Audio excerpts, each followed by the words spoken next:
ముంతా తుఫాను వర్ష కారణంగా దక్షిణ మధ్య రైల్వే పలు రైళ్లను రద్దు చేసింది. 127 రైళ్లను తాత్కాలికంగా రద్దు చేయడంతో పాటు మరో 14 రైళ్లను దారి మళ్లించింది.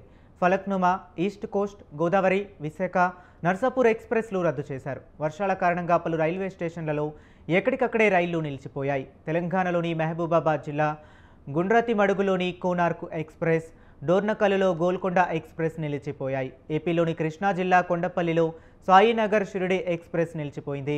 ఏపీలోని పలు స్టేషన్లలో 12 గూడ్స్ రైళ్లు నిలిచిపోయాయి.